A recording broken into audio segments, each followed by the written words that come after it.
Jangan lupa like, komen, dan subscribe channel YouTube TVRI Bengkulu dan nyalakan lonceng notifikasinya.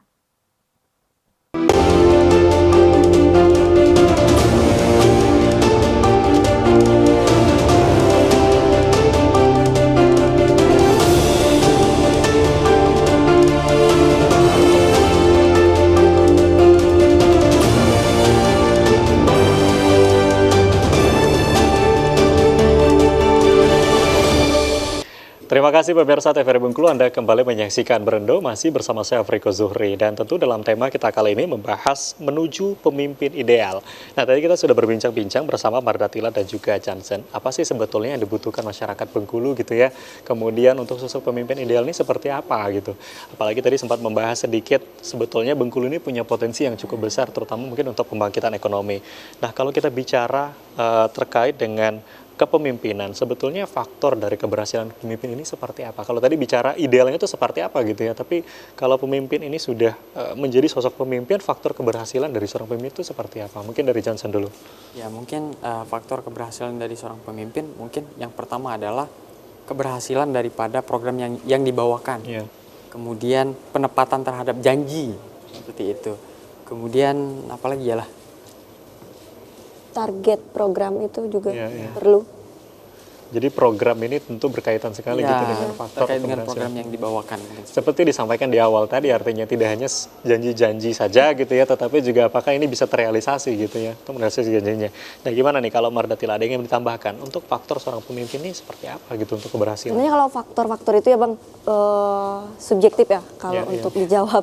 Tapi kalau untuk yang tadi kebetulan udah kita singgung di awal, pasti yang namanya program-program itu kalaupun udah bagus tapi kalau tidak tepat sasaran pun juga percuma sebenarnya. Jadi aspek pertama kalau dari aku menambahkan tadi ya itu harus tepat sasaran.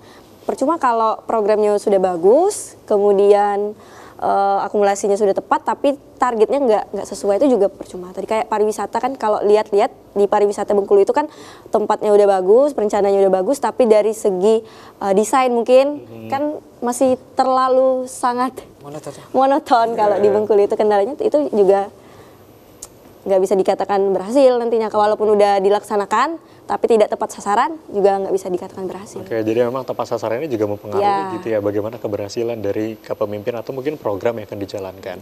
Nah, kita sebagai masyarakat ini nggak bisa juga sekedar menuntut gitu ya, menuntut untuk berhasil atau mungkin menuntut dari apa janji-janji manis yang sudah disampaikan, mungkin untuk direalisasikan. Sebetulnya kita sebagai masyarakat ini juga berperan untuk sosok pemimpin nih. Peran masyarakat gimana sih untuk kita bisa mendukung agar terciptanya pemimpin ideal itu sendiri?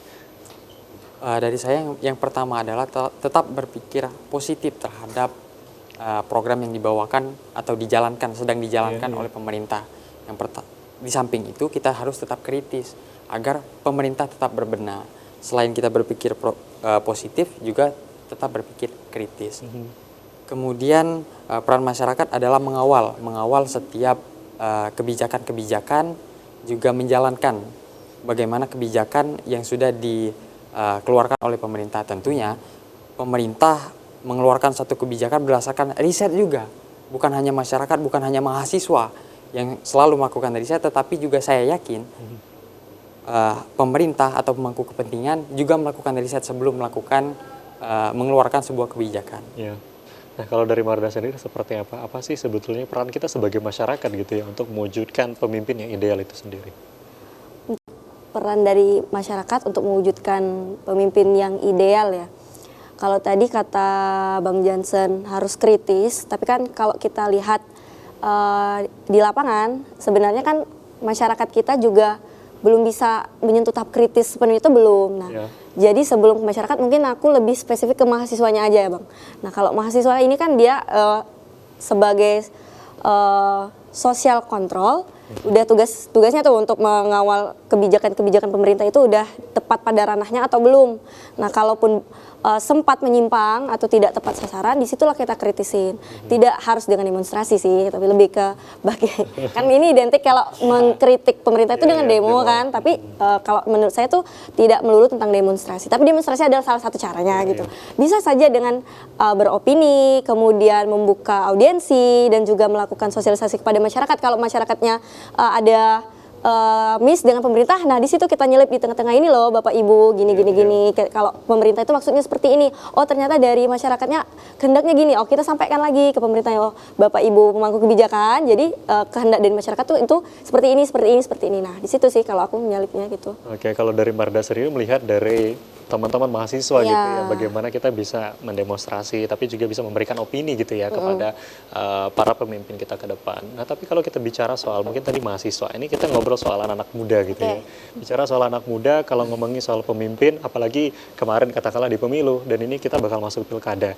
Ini anak muda banyak yang saya katakan mungkin sedikit apatis gitu ya, mungkin sudah cukup cuek gitu melihat dari mungkin pergerakan dari pemilu kita atau pergerakan dari kepemimpinan saat ini. Nah, ini gimana nih tanggapan dari teman-teman anak muda yang kalau mungkin teman-teman mahasiswa katakanlah untuk berorganisasi pun kadang sudah jarang gitu, hanya sekedar kuliah pulang, sampai ada istilah kupu-kupu gitu ya. Nah, sebetulnya untuk anak muda yang tadi udah masuk ke ranah apatis gitu ya, mungkin tidak melek dari demokrasi di Indonesia sendiri seperti apa? Ya, ada sebuah stigma yang muncul di tengah masyarakat bahwasanya seorang mahasiswa itu tahu segala hal seperti itu. Orang yang mengikuti perkembangan, namun nyatanya tidak semuanya seperti itu. Ada yang menjalankan tugasnya sebagai sosial kontrol, juga sosial kontrol, tetapi banyak juga yang apati seperti yang kakak bilang tadi. Dari hal tersebut, bagaimana cara Ya, kalau dari kamu sendiri ngelihat gimana sih kalau untuk teman-teman di lingkungan kita yang udah mulai apatis ini? Oh, ya. Ini peran kita sebagai pemuda sebetulnya. Ya, generasi muda itu memiliki peran paling penting saat ini untuk melakukan pilkada ke depan. Karena mindset masyarakat ini tadi, mindset masyarakat yang menganggap mahasiswa orang yang paling tahu seperti itu. Jadi pemikiran-pemikiran daripada mahasiswa itu berpengaruh kepada masyarakat luas. Tidak dibenarkan rasanya seorang mahasiswa menganggap sepele sebuah isu seperti itu. Oke. Nanti kita akan lanjutkan, kemarin kita akan break dulu. Dan pemirsa TVRI Bengkulu jangan kemana-mana, kami akan kembali usai jeda pariwara berikut ini tetap di Brendo.